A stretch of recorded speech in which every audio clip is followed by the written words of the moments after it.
Ndabasuhuje cyane. Uyu munsi nifuje ko tuganira kuri sitarateji cyangwa se ku buryo ushobora kwifashisha ukarera umwana ukumva, ukarera umwana ukumvira bitagoranye. Aha ngaha iki kiganiro kirajya kurangira wamaze kumenya udukosa tumwe na tumwe ukora mu kurera cyangwa se n'ibindi bintu wirengagiza gukorera umwana, noneho bikaba byajyana muri icyo kintu cyo kutumva, cyo kutumvira, ugasanga uririrwa stress yakwishe, ubwira umwana, ubona nawe atumva, noneho ugasanga nawe usigaye wirirwa wibaza umwana icyo yabaye, wibaza icyo wakora kugira ngo yumve, noneho ugasanga ni ikibazo. Iki kiganiro rero ndakurarikira kucyumva kugera ku musozo kugira ngo ubashe kumenya uko wakwitwara kugira ngo umwana wawe abe umwana wumva, abe umwana wumvira, abe umwana mwiza uguha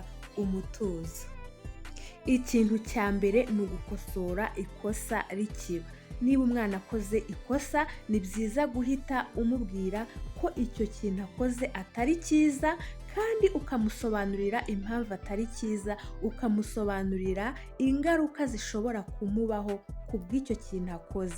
Naho iyo bigiye birindirizanya ugasanga bikoze inshuro imwe, ebyiri, eshatu, bigeraho bigahinduka nk'umuco, noneho kugira ngo uzabikosore ugasanga ni ikintu kigoranye, ugasanga ni hahandi nyine utangiye kujya uvuga cyane wongera usubiramo, kuko icya mbere ntabwo wagikosoreye ku gihe kandi nanone icya kabiri ntabwo wigeze umubwira ingaruka zishobora kumubaho ku bw'icyo kintu ari gukora. Ni byiza rero ko umwana agomba kugira amakuru ku kintu uri kumubuza ndetse akamenya n'ingaruka zacyo, ku buryo ndetse nawe ejo n'ejo bundi azatangira gukosora abandi bana babwira ati iki kintu ntabwo ari cyiza, gishobora kukugiraho ingaruka iyi n'iyi.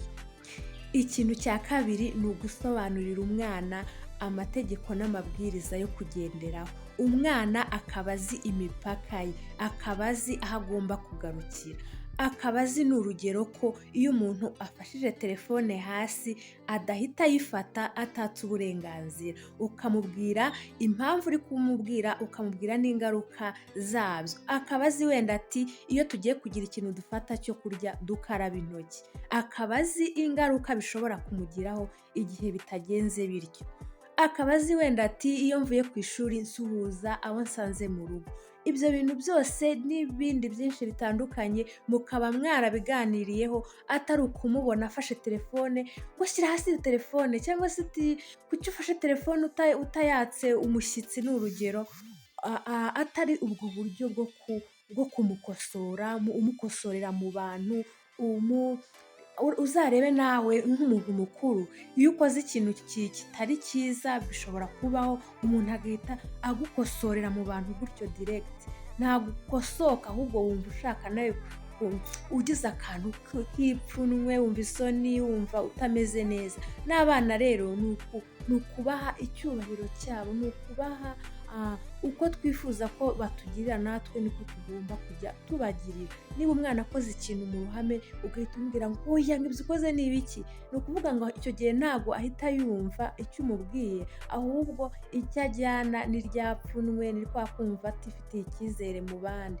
Ibyiza ni ukuba warashyizeho amategeko n'amabwiriza yo kugenderaho, ibyo agomba gukora n'ibyo atagomba gukora. Wenda niba hari ikintu akoze mutavuzeho kikaba ari ikintu gishya wenda abonye, ariko ibintu byo mu buzima busanzwe by'ingenzi mukaba mwarabivuganyeho, nawe akaba abisobanukiwe, byaba ngombwa ugashyiraho n'uduhano tworoheje ushobora kumuha mu gihe yarenze ku cyo mwumvikanyeho.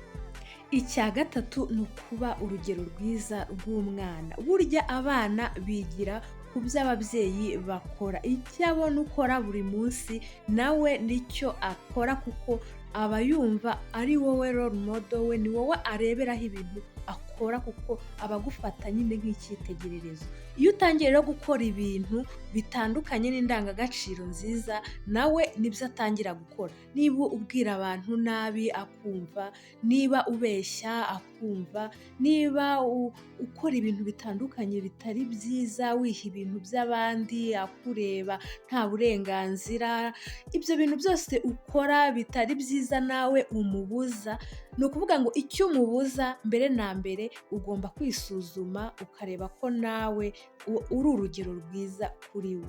Ni byiza ko umwereka urugero rwiza, ukamwereka ko wubaha abantu nawe wumva, ukamwereka ko iyo umuntu aje akugana uko umwitwaraho, umuntu ukoresha mu rugo uko umwitwaraho, ibyo bintu byose nibyo umwana agenda yigiraho, agenda areberaho, noneho nawe bikamufasha kuba umuntu uri ku murongo, kuba umuntu wumva, kuba umwana mwiza wumvira.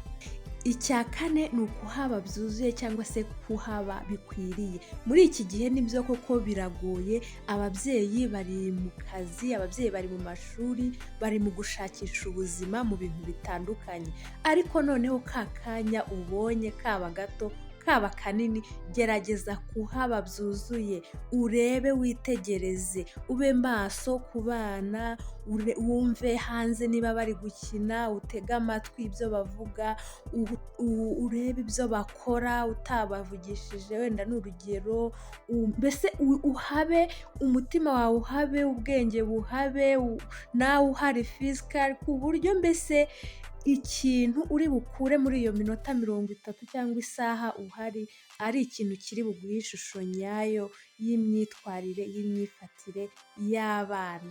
Noneho kandi nibinashoboka ubahe umwanya muganire, wicare bakubwire, buri mwana akubwire ikimuri ku mutima, akubwire ibyamushimishije, akubwire ibimubangamiye, ku buryo uba ufite amakuru ahagije ku bana.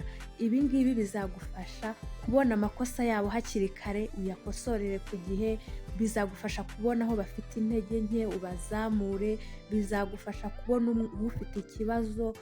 Ni ibintu byinshi bizagufasha gukemura, noneho muri uwo murongo niho nabo bazakwiyumvamo, niho bazajya bakumva, niho uzajya uvuga bakumva vuba, bakakumvira, kuko nawe babona ko amaso yawe aba ariho, babone ko utabatereranye. Hari ukuntu rimwe na rimwe umubyeyi aba ari mu rugo ukabona yakomeje imishinga ye, yakomeje kuba kuri telefone cyane, yakomeje kuba muri business cyane, noneho ugasanga abana bari gukora ibintu bikenewe gukosorwa, ariko kuko umubyeyi arahari, umubiri urahari physical, ariko ibitekerezo n'ubwenge biri ahandi. Ni byiza rero ko mu gihe wagize amahirwe yo kuba uri mu rugo, kuba maso, ugaprofita uwo mwanya kugira ngo ushyire ibintu ku murongo, kugira ngo ejo n'ejo bundi utazatwara abana, tuvuge niba mugiye gusenga cyangwa mugiye gusura abantu cyangwa muri ahantu runaka, ukabona umwana ari kwadukana ikintu, wenda ari gukubita bagenzi be aho mwasuye, ari gukora ibintu bidasanzwe, ugasanga ubiboneye aho ngaho, nyamara no mu rugo yarajyaga abikora, ariko kuko urangaye ntubibone kugira ngo ubikosorere ku gihe. Icya nyuma dusorejeho ni uguha agaciro ibintu akora neza. Ni ukuvuga ngo iyo uhaye agaciro ibintu akora neza, yakora ikintu cyiza ukacyishimira, ukamuha courage, ukamubwira ko icyo kintu ari cyiza cyane, ibyo ngibyo bimufasha ko igihe azaba akoze ikintu kibi azumva ko hari itandukaniro ry'ikintu cyiza n'ikintu kibi. Iyo akoze icyiza baragishima, bakamuha congratulations, mbese bakamwitaho, bakishima, ariko nanone ko iyo akoze ikibi nabwo bamuhana, kikaba ari ikintu kidakwiriye ko akora. Ahangaha icyo ngacyo nacyo ni ikintu cy'ingenzi ugomba kwitaho.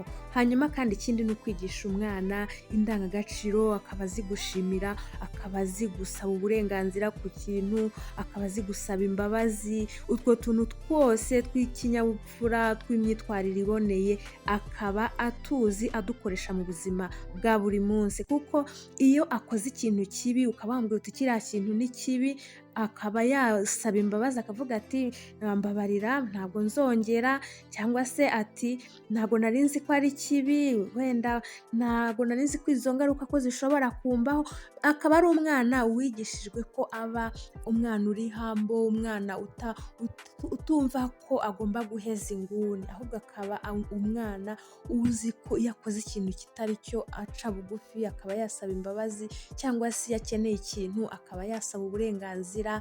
Ibyo bintu ni ibintu bifasha umwana kukumva ndetse no kukumvira. Ndabashimiye cyane rero mwese tubanye muri iki kiganiro, niba uri umusangwa ukaba warakoze subscribe ndagushimira cyane, ukaba ukora like, ukora share, Imana iguhe umugisha. Hanyuma abashya namwe nizere ko mwakoze subscribe kugira ngo tujye tubana mu biganiro byacu bitandukanye. Mukomeze rero kugira ibihe byiza aho muri hirya no hino, Imana ikomeze kubana namwe, naho utaha, bye bye.